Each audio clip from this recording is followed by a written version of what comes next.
1031 iHeartAustin. I am Nerf here for iHeartRadio as well, and I'm here with Magic Man. How you guys doing? Great. Great. Fantastic. Now, South by, you guys are you playing a lot of showcases? Are you guys really pounding the stages, or what?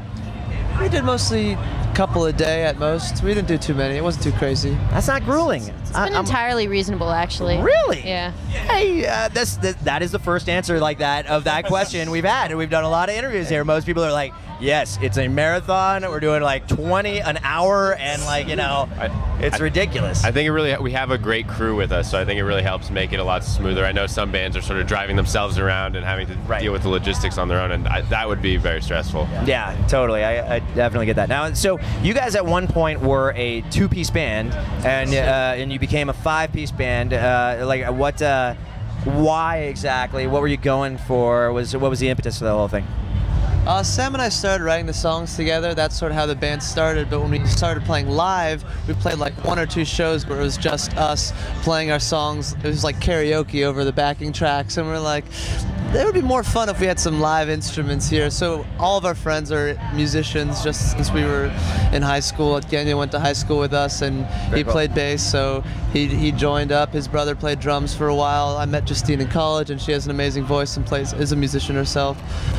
So she hopped on, and then all of a sudden we were this 5-piece rock band, which sort of influenced where our songwriting sort of evolved for the next album. So that's cool. No longer lo-fi bedroom pop. Right, I got you. Probably looks a lot better on stage too. You know, it's a little bit more of a presentation there. Yeah. Now, you guys, I notice have in your bio a number of side projects. Are those still ongoing? Like, or did you kind of put those on pause to commit full time to Magic Man, or? Side project's still going hard. Yeah, Justine plays music under Photo Comfort still. Look for something soon. Recording.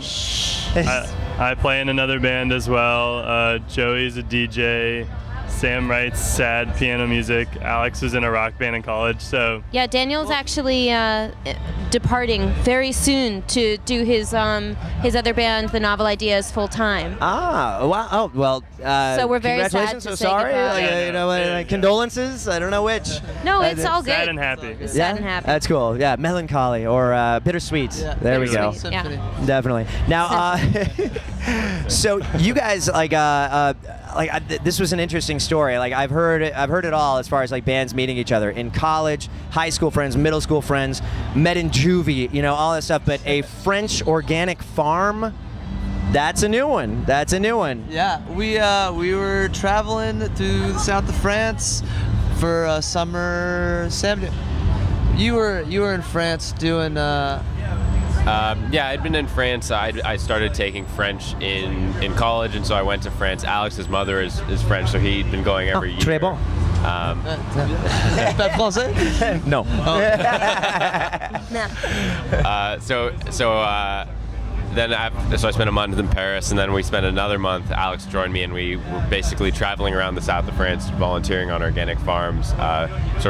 You work for 5 or 6 days a week in exchange for room and board. Wow. And because it was like really hot during the middle of the day, we would sort of retreat into our little attic bedroom and started writing songs almost just to pass the time. That's and cool. Those became the first Magic Man songs. It's kind of funny because that sounds like it could be the highlight of somebody's life, and it was the beginning of your band. You know, it's like that's amazing. That's really cool. They met in preschool. Yeah. Okay. You'd met before. I see. Under the play structure? Was that you guys? That was one of my first. That's one of my first memories of meeting Alex.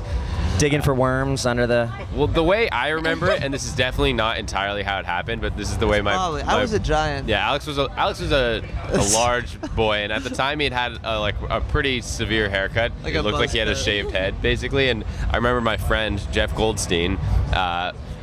In my mind, he brought me under the play structure saying something like, "I've got someone I want you to meet." But he definitely didn't say that because we were like 4 years old. Right. But then he introduced me to Alex, and Alex was sort of roughhousing with one of our other friends who was a very small child named Garth. And when I met him, Alex, this big shaved head kid, was sitting on top of Garth. I'm sure that it People sounds always very thought sinister. I was a bully because I was like twice his size, but really I was like, this is. Yeah, And because you were a bully, but yeah. Yeah, because maybe you were a little bit. he was a well-meaning bully. Oh, he was that's just trying to He was just like a smother him with puppy who love. didn't With know a heart of his gold, right? Heart of Yeah, gold. Heart of gold, right? Just on. didn't know his own strength. I didn't. I never knew. I still Right don't. on. Well, thank you guys so much for being here. It's 103.1 iHeartAustin, and this is Magic Man. Thank you guys again. Thanks Thanks for so having much. Thank you.